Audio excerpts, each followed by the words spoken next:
Hello guys, I'm Mona. Let me tell you about my story. I started as a simple housewife after marrying my husband Ian. We met through a dating site and instantly fell in love. I was in a really dark place when we first met. I had just lost my mother in a bad accident and was taking care of my severely injured father while working a small job. Ian came into my life and showered me with care and affection. I thought it was all real. My dad too loved him like his own son. None of us knew back then that Ian would turn out to be a horrible man. The incident that I'll talk about happened much after my father passed away. Ian and I had already gotten married by then. Ian was working a decent job but also trying to establish his own business. His father, Jeremy, also had a business, but Ian never wanted to be a part of it. It was Ian's dream to have $1 million business that he would completely build from scratch. My father actually helped him out with a lot of money so that he could start his own company.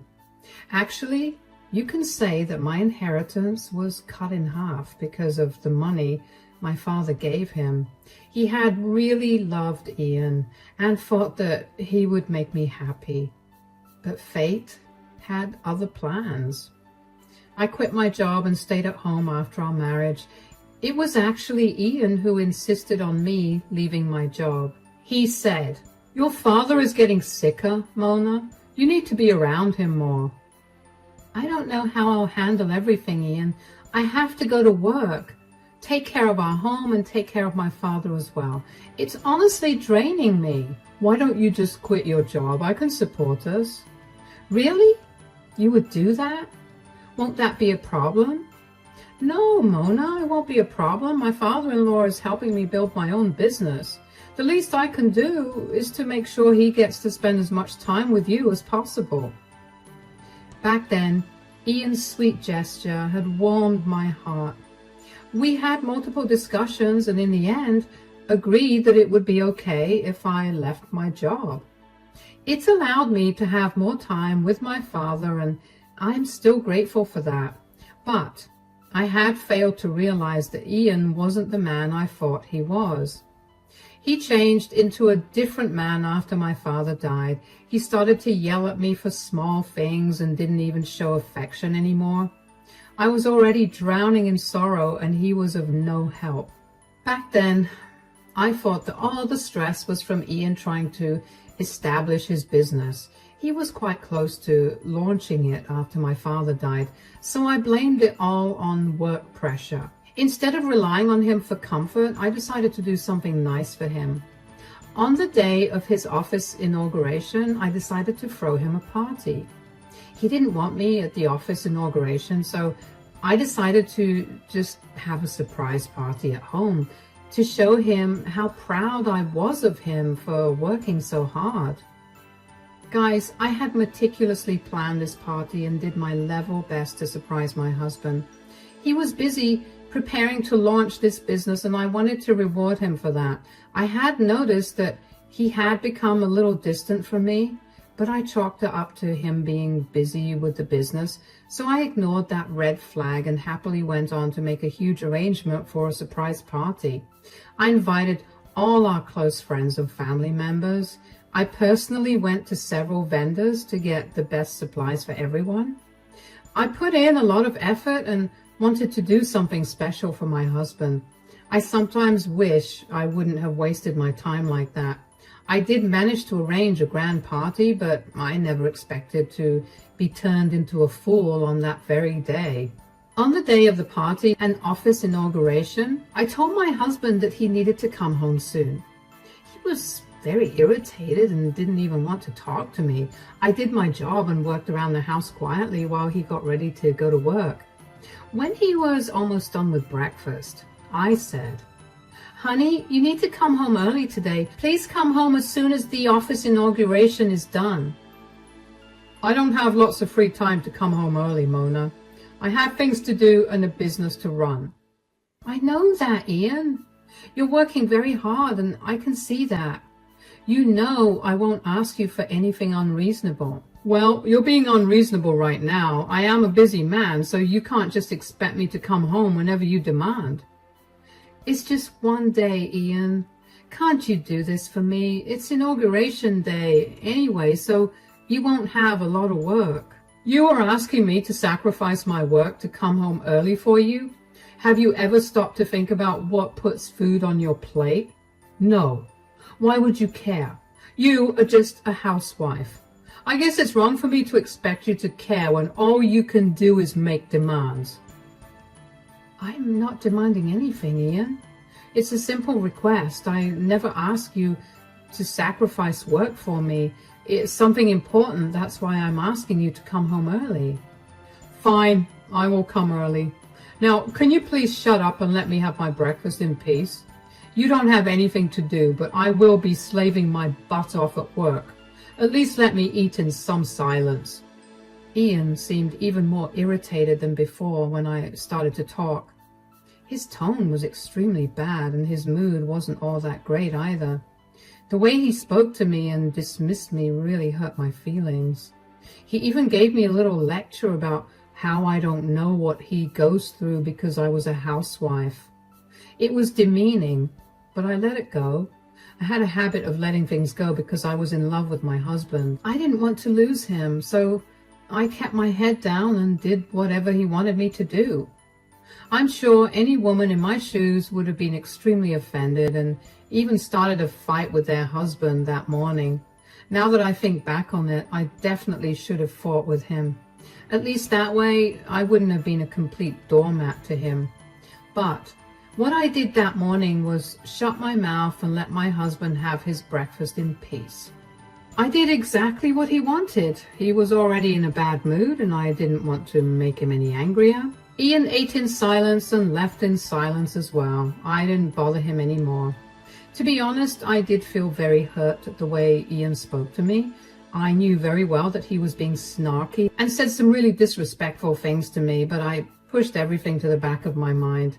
There was a party that needed to be hosted and I couldn't afford to be distracted that day, so I ignored my own feelings and concentrated on the party instead.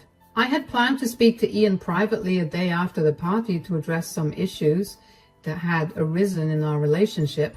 I stupidly thought that he would understand and try to be more mindful. And with that false hope in mind, I put on a happy face and made the final arrangements. The party started at the house even before Ian had arrived. The plan was to decorate our backyard and have everything arranged after Ian left for work. The vendors did charge me a lot for last-minute preparations, but I paid out of pocket for it. I was using my dad's inheritance and wasn't taking any of Ian's money. I think I should make that clear here. Anyway, the guests arrived along with my father-in-law, Jeremy. He was appreciating my party planning skills when I heard Ian pull up to the house. I quickly went to get the door and welcomed Ian inside. He seemed to be still a little irritated, but didn't say anything as I led him to our backyard. Everyone yelled, "Surprise!" and cheers went up all over the place.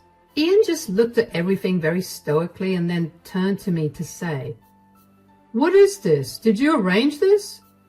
"Yes, it is a surprise party that I arranged for you, Ian." "Why?" "Wait, don't tell me you're pregnant. Oh God, that would be the worst news ever." "What? No, I'm not pregnant, Ian. This is just a celebratory party for your business, Ian. Why did you react so negatively to it?" For a moment, I thought you would spring some kind of pregnancy news on me. Thank God you weren't able to trap me so easily. The way Ian was talking was starting to sound alarm bells in my head. He was really concerned I would end up revealing some pregnancy news to him. He was afraid that the party was a way to announce that he would be a father. What was exceptionally bizarre was that he was scared to have a child with me. He also said that my having a child would mean he would be trapped. Those sentences did not make sense coming from my own husband. I was a little shaken by his words and didn't know what to say, so all I could say was, "What do you mean, Ian? How would getting pregnant be bad news for you?" "You getting pregnant will definitely be bad news for me because of what I had planned to do today." "What have you planned to do, Ian? I don't know anything about it." "Well, looks like you are not the only one who arranged a surprise. I hate to have to do this publicly, but I see no other way now. Here, these are for you." Ian handed me a bunch of papers right in front of everyone. I was really confused and looked down to see what those papers were about. I didn't have to read far to know what Ian had handed me. My eyes went wide with shock and I started to shake a little.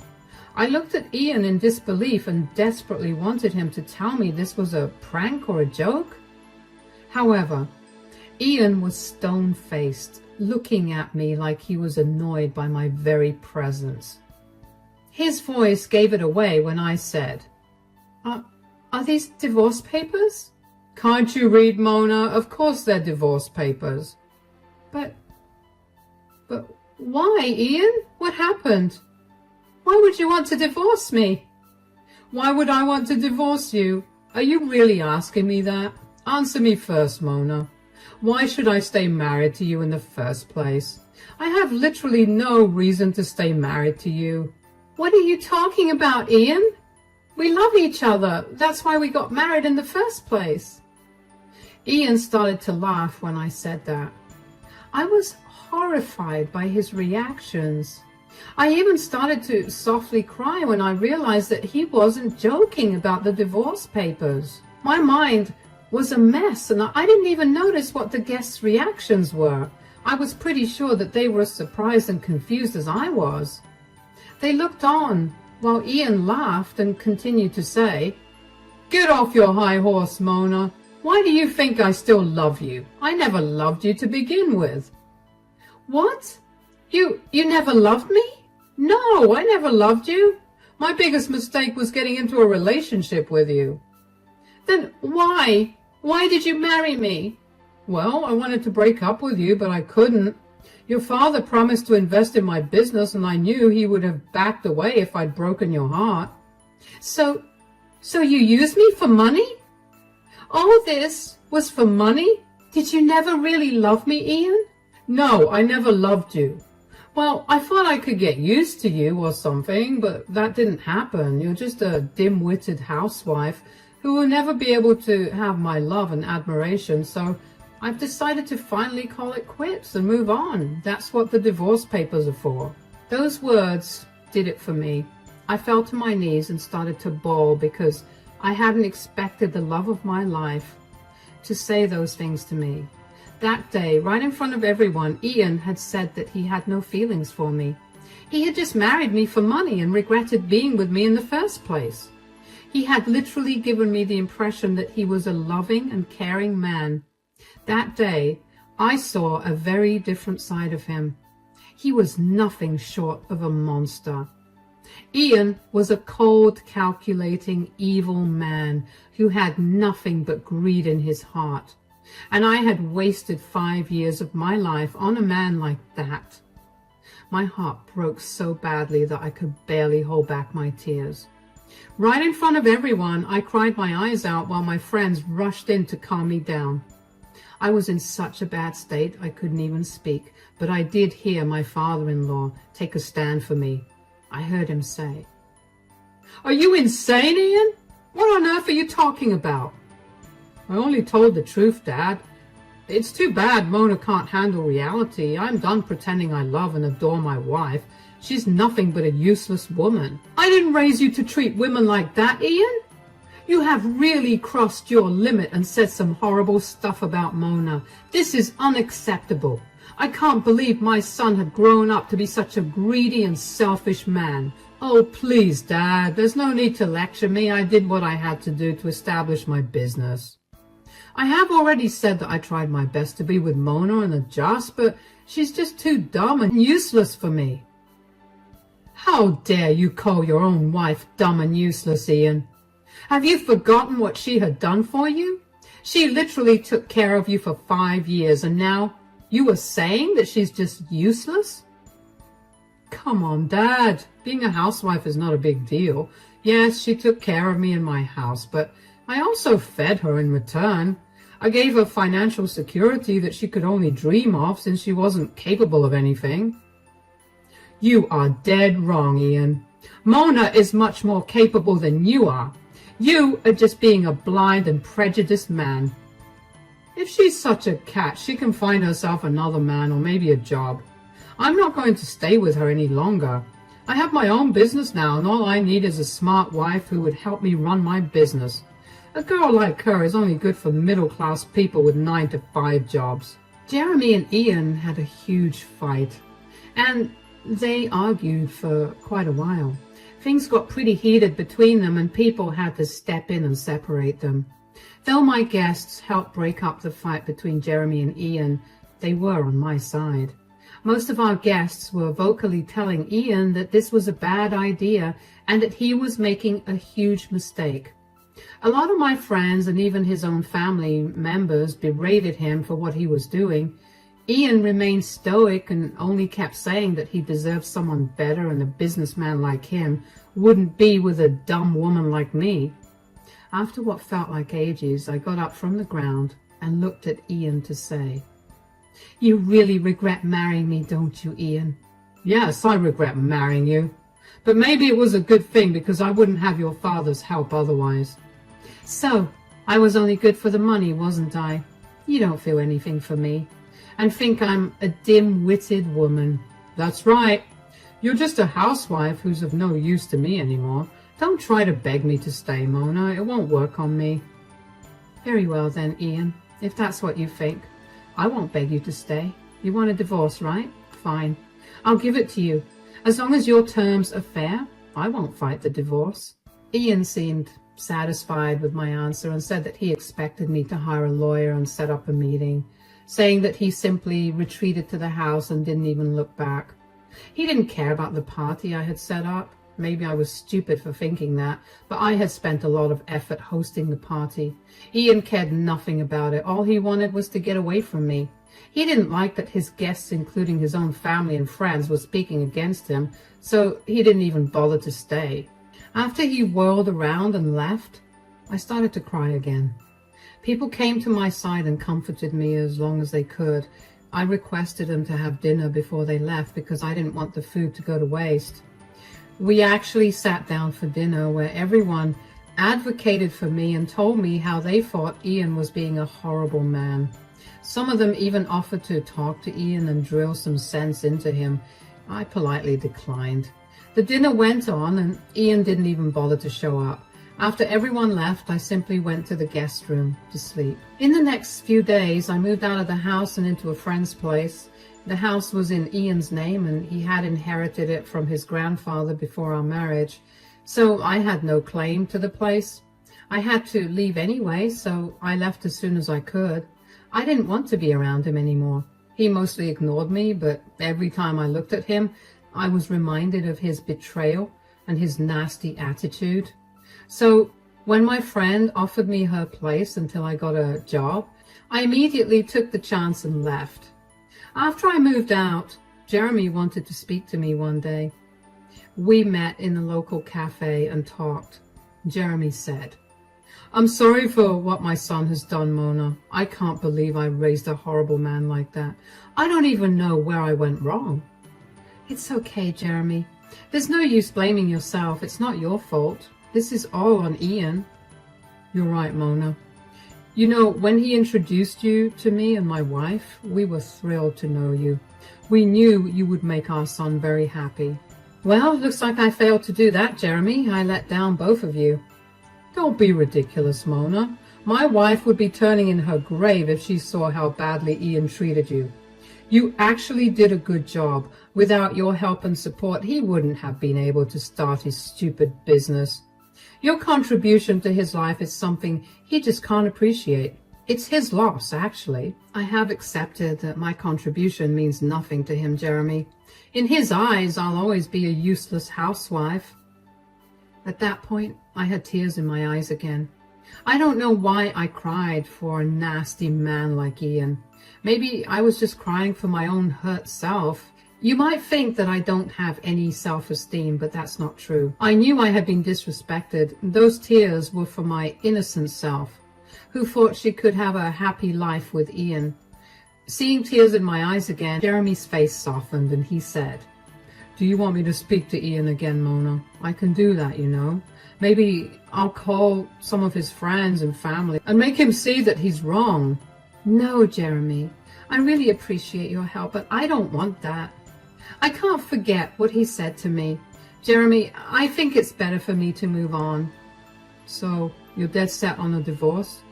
"Yes. This is the only way. I don't want to be shackled to a man who doesn't want me. I will figure out something for myself." "Well, I can help you with that, but you have to promise you won't deny help." "Do you really want to help me, Jeremy? What will you do?" "I've been doing some thinking, and I want you to come work for me." I was a little taken aback by what my father-in-law said. If I had heard him correctly, he was telling me that he would like me to come and work for him. Jeremy actually had his own business, so that's how he was able to offer me a job. But it was still absurd to me. I said, "You are offering me a job? But why?" "Because I see potential in you, Mona." "I still don't understand why, Jeremy. I'm just a housewife with very little experience in any field of work. Why would you want to hire me?" "As I said, Mona, I see a lot of potential in you. I know that you dropped out of college after your mom's death because you had a hard time coping with your grief." How did you know?" "Your father and I had become good friends, you know. He used to share everything with me. He really wanted you to go back to college and explore your skills. I think you should do that now. And I will help you too." Jeremy explained his plan to me in detail about how I could be able to get my life back together. I was a little surprised that he knew about me going to college. I usually don't tell people that because I was ashamed of dropping out when my mental health got bad. Ian also played into this insecurity of mine and often reminded me how I was lazy and dumb for dropping out of college, so I never told people about it. It was my father who told Jeremy and even expressed his wish for me to go back to college. I hadn't really considered that since I was content being a housewife. However, recent events have made it clear to me that it's not a good idea for me to depend on anyone. Besides, I really wanted to prove a point. I was really angry and hurt over Ian's words and wanted to do something to make him regret doing this to me. So I accepted Jeremy's offer, but I was still skeptical about college. I said, "I don't know about college though, Jeremy.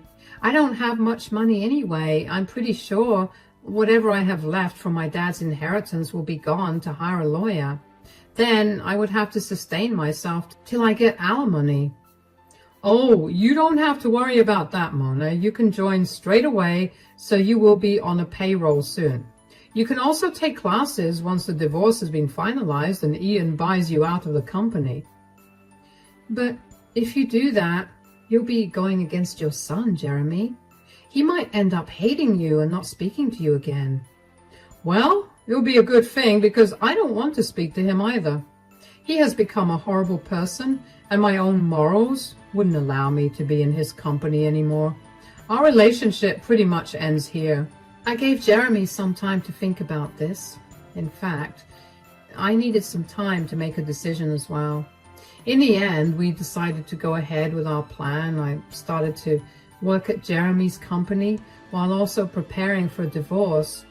Getting a divorce was fairly easy because it was a mutual divorce.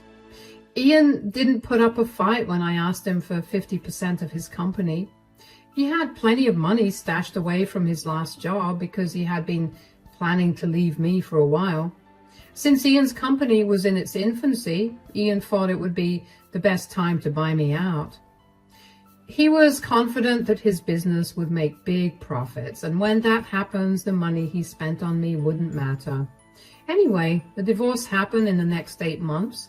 Ian and I didn't stay in contact. He did get to know about my new job in his dad's company. He had made a rude comment about how I can only get a job through charity and will always work under someone. The comment would later come to haunt him. 3 years passed and I started to slowly take over Jeremy's business.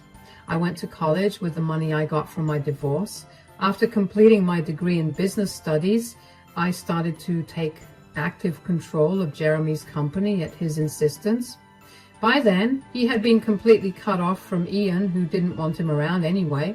I guess he was a little ashamed that his father ran a small business, and that's why he never wanted to take over his father's company in the first place. Anyway, he had really put a lot of time and money into his company, but it didn't quite work as he had planned. His company was sinking, and he was actually deep in debt. It was fairly public news. I knew about it, and I used that opportunity to show him how wrong he was about me.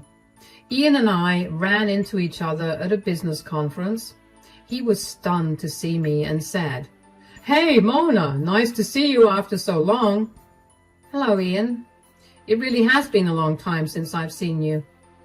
"I guess you're here to represent my dad's company?" "Well, it's actually my company as well. I own 50% of the company now. He's planning to retire soon and will be giving me the rest of his shares as a gift." "Oh, that's great news, Mona. I can't believe my dad's company has grown so much these past few years." "Yep. We have opened multiple stores across the state. We have major plans for expanding it further." "I see. You have done well for yourself, Mona. Everyone has been praising you, and even Dad tells everyone how much you have helped him to expand his company." "You can definitely say that, Ian. I remember how you called me a dim-witted housewife. I guess the tables have turned now, haven't they? What a twist of fate. Somehow your dumb ex-wife made it with your father's small business, but your business is on its last leg." Ian actually looked away in shame as I said that. When he approached me at the conference, his entire demeanor was different. Gone was his obnoxious attitude. Instead, he seemed excited to see me. Too bad it did nothing for me. I was just there to remind him of what he did to me and how wrong he was. His own father chose to leave me half of his company because he wanted me to be the sole owner, since I had put in the effort. He didn't want to leave anything to his worthless son, who had looked down on his father's business. Ian, in his delusion, had not only lost a wife who loved him, but also his father who supported him. Now, the business he had dreamed about was failing as well, so he actually didn't have much to say when I confronted him again. He mumbled an apology and left in shame. After that night, Ian tried to get in touch with me. He wanted us to try again and help him recover his business from failing completely. I laughed at him and rejected both of his requests. Ian had not changed even a little, so I didn't feel any pity for him when his company finally went down. Due to his poor management of finances, he was drowning in debt, and even with the sale of his company, he couldn't get out of it, so he had to file for bankruptcy in the end. He is working a 9-to-5 job again after all these years. Meanwhile, I have gained full ownership and control of Jeremy's company. He has retired, but helps me out with advice sometimes. Today, I'm actually known as an eminent businesswoman in my city. Although I wasn't able to establish a $1 million company with Jeremy's help, I did prove my worth to my ex and the world. I also hope I made my father proud.